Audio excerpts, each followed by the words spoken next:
Hello friends मैं शुभ्रा आप समस्त स्वागत करुँ मो किचन को वेलकम टू माय किचन।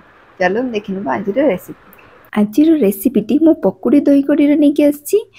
पकुड़ी दही कड़ी मु पंजाबी स्टाइल बनी तो से पकुड़ी रे पियाज अच्छी।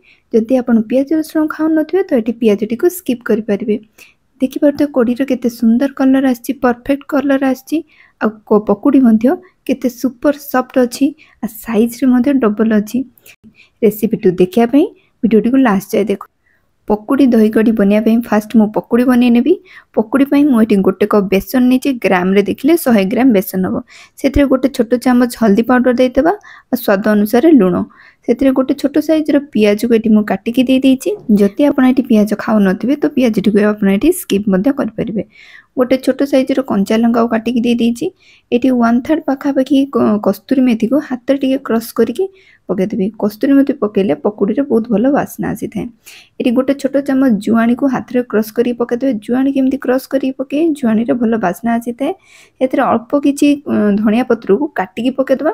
पकईकी मसला को टी बेसन रे टी मिक्स करदबा। तापरे सेथिरे अल्प अल्प पानी देकी पकुड़ी पाई गोटे बेटर बनईदबा। पकुड़ी पाई बेटर जेमिति बना जाए सेमिति बनइबे। बेसी थिक रखिबेनी कि बेसी भी लिक्विड रखिबेनी। हेतिपई चेष्टा करी अल्प अल्प पानी देकी बनइबे नहेले पकुड़ीटी खराब होबार चांस अछि। ये पकुड़ी को बनैला बेले भलसे फेंटी देबे। जिते भलसे फेंटीबे पकुड़ी बहुत भल सॉफ्ट बनिबो।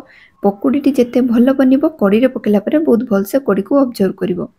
एठी लास्ट रे गोटे छोट चमच खाइबा सोडा पकेबे। खाइबा सोडा एठी आपण चाहिले स्किप भी करि परिबे। हाथ रे 4-5 मिनिट पई बेसन को भलसे फेंटी देले खाइबा सोडा पकेया किछि दरकार नै। किंतु केबे केबे बेसन भल क्वालिटी नथिले मध्ये पकुड़ी भल बनेनी सेति पई टिके खाइबा सोडा पके देले पकुड़ी बनिकी भलसे रेडी हे जो। बेसी परिश्रम करिया पड़िबनी। 3-4 मिनिट पर देखि पारतुए बेसनर कलर चेंज हेकी लाइट कलर हो जाइए आ फुलिक टिके डबल मध्ये हो जाइए। एटी देखि पारतुए बेसन को बेसी लिक्विड रखिनी कि बेसी भी थिक रखिनी। बेसी थिक रखिले बेसनर मझिरे कंचा रही जाए। बेसी लिक्विड रखिले पकुड़ी गोल गोल बनिकी रेडी हुएनी। ये एमती चामच रो जमती उठी पारुथबो सेमिति कंसिस्टेंसी रखिबे। एबे पकुड़ी को छांकिया प्रोसेस को जीवा। छांकिया पे एठी मु तेल मीडियम हीट रे गरम कर रखिछि। एते छोट छोट साइज रे पकुड़ी बनेकी रेडी करनेबे। एठी छोट बड़ आपण निज हिसाब रे पकुड़ी बनेबे किंतु छोट साइज रो करले कड़ी रे पड़िबा परे से टिके फुलिकी डबल हे जो साइज तो देखिया पे सुंदर लागिबो। एठी पकुड़ी गोटे साइड हे जिबा परे ताको हल्का हाथ रे पलटी देबे और 4-5 मिनिट पई उलट पुलट करिकी ताको फ्राई करनबा। एठी पकुड़ी गोटे फेज बनिया पे बेसी टाइम नबनी 4-5 मिनिट रे बनिकी रेडी हे जिवो।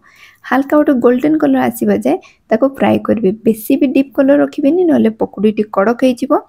हल्का गोल्डन कलर हेले देखिया पे भी सुंदर लागे आ पकुड़ी दही रे पड़ले सॉफ्ट भी हे जिवो। एटी गोटे पेज पकुड़ी बनिकी रेडी हे जाइछि। ता कलर देखि परतु हल्का गोल्डन कलर आसी एमिति ही कलर आनबे। एबे से सेम प्रोसेस रे बाकी पकुड़ी भी बनेकी रेडी करनबा। एठी जदि आपनको पकुड़ी हाथ रे पके को असुविधा होतो तो चामच रे भी पके परिबे। बहुत गोल गोल पकुड़ी बनेकी रेडी होबो आ बेसी कष्ट भी होबनी। एठी सेकंड फेज रो पकुड़ी मध्ये बनेकी रेडी हे गलानी। ताको बाहर करनबा। एबे सबु पकुड़ी रो कलर एठी देखि परतु लाइट गोल्डन कलर अछि। एमिति ही को पकुड़ी रो कलर रखिबे बेसी डीप रखिबेनी। एठी 100 ग्राम बेसन रे एतिकी पकुड़ी बनिकी रेडी हे जाइछि। पकुड़ी को देखि परतु केते सॉफ्ट अछि। सोडा पकई चंदी बोले बहुत सॉफ्ट अछि आ साइज रे मध्ये डबल हे जाइछि। एठी पकुड़ी रो बहुत गरम अछि किंतु केते सॉफ्ट अछि ताको छुइले ही देखि परथुए। ता ऊपर ता जाली जो आछि सेतिरु ही आपण देखि परथुए पकुड़ी रो केते बढ़िया जालीदार हेकी बनिकी रेडी हे जाइछि। जेते भलो पकुड़ी बनिबो से सेते भलो सॉफ्ट होबो कड़ी रे गले। एमिति सब पकुड़ी को बनेकी रेडी करि नेबे। एबे कड़ी बनिया प्रोसेस को जीवा। कड़ी बनिया पे एठी मोटे ग्राइंडिंग जार नै नेछि सेथिरे 2 कप दही नै नेबी। एठी ग्राम रे देखिया गले 200 ग्राम दही। हेतिरे 4 बड़ चमच बेसन नै देबी। एठी 200 ग्राम दही पई 4 बड़ चमच बेसन नेबे आ दही एठी टिके हल्का खट्टा हेतवा दरकार। फ्रेश दही रे बनेबेनी नहले दही कड़ी भल लागिबोनी। एथिरे हाफ छोट चमच हल्दी पाउडर 2 छोट चमच धनिया पाउडर गोटे छोट चमच जीरा पाउडर आ हाफ छोट चमच लंका गुंड पके। एटी काश्मीर चिली पकेनी लंका गुंड पके। एमिति सबु मसला को दही रे पकेकी ग्राइंड करदेबे। दही केबे भी फाटिबोनी आ दही को ग्राइंडिंग जार कले जो फेंटिया जो टाइम लगी था से आमर बंची 4 ରୁ 5 मिनिट ये ग्राइंड करने जिते भलसे ग्राइंड करेंगे दही से बढ़िया स्मूथ हो बहुत भल क्रीमी टेक्सचर आसीज ये भलसे ग्राइंड कराया आम जो जगार बनइबा कड़ीटी को से जगह काढ़ी नवा तापर गैस रे चढ़ी गैस ऑन करवा एटी केबे भी गरम कड़ई रे दही को देबेनी नहले दहीटी संगे संगे फाटी जिवो एटी फास्ट ठंडा कड़ई रे पकेबे तापर गैस ऑन करेंगे एटी आम दही देइतिले 2 कप से आम हेतरे 6 कप पानी दबा 3 गुणा पानी दबा पानी आगो को दरकार पड़ले दबा किंतु एटी मु 3 गुणा पानी देइची एटी दही को कंटिन्यूअसली चलेबे जेपर्यंत दहीटी भलसे फुटी न जीवो एटी बिल्कुल भी लूण ऐड करिवेनी भलसे फुटिबा परे ही आम लूण ऐड करबा एटी कंटिन्यूअसली किछि टाइम चलेला परे देखि पारथुए दही रे कलर चेंज ता जो हळदी पकेइथिले सेतिमे दही रे गोटे कलर चेंज हो जाइछि हलदिया कलर देखा जाउछि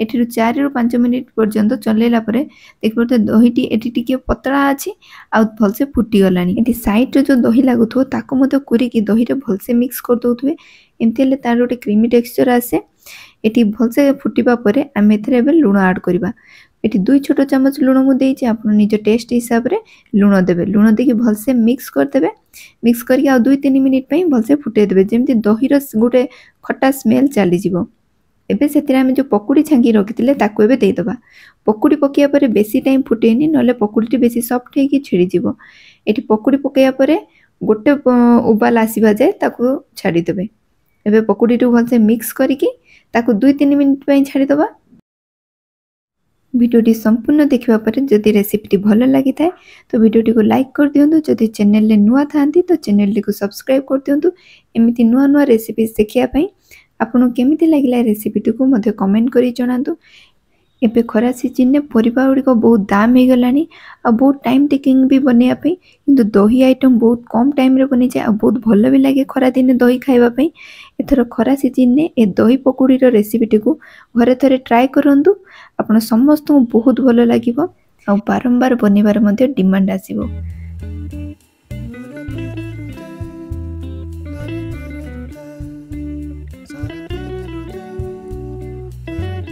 एटी देखि परते दहीटी धीरे धीरे टिके ठीक हवा को लागलानी केना पकुड़ीटी दही कड़ी रो कड़ी को ऑब्जर्व करनी एटी दही कड़ी भलसे फुटी गलानी एबे गैस टा को सिम करिकी कड़ाईटा को बाहर करनवा कहीं बेसी टाइम रहिले पकुड़ी गुडी को बेसी सॉफ्ट हे जिवो आ भांगी जिबार चांस अछि एबे एतरे गोटे छुंको दवा पई गोटे फ्राइंग पैन नै नेबे फ्राइंग पैन ने 2 ରୁ 3 चम्मच सोरसो तेल नै नवा एटी सोरसो तेल रे छुंको देबे सोरसो तेल रे छुंको देले हेले सोरिसो रो बहुत भलो गोटे वासना दही कड़े आसी थाए एटी गोटे छोट चम्मच गोटा सोरिसो हाफ छोट चम्मच गोटा जीरा अल्प किछि मेथी अल्प किछि हेंगु पकेकी फुटिया पेन छाड़ दबा एटी सुखा लंका जदि आपन पकर थिबो तो निश्चय देबे लंकार बहुत भलो वासना छुंकर आसी थाए एबे सेतिर हाफ छोट चम्मच रसुण को छेचिकी दे देबा एठी रसुण रो पेस्ट देबेनी रसुण को छेचिकी देबे आ 8 ରୁ 10 टी करी पत्ता दे देबा एतिर हाफ छोट चम्मच हल्दी पाउडर हाफ छोट चम्मच सांबर पाउडर हाफ छोट चम्मच काश्मीर चिल्ली एठी दे देबा काश्मीर चिल्ली आ हल्दी देले छुंकरे एतिर बहुत भलो गोटे कलर आसी थाए छुंकरे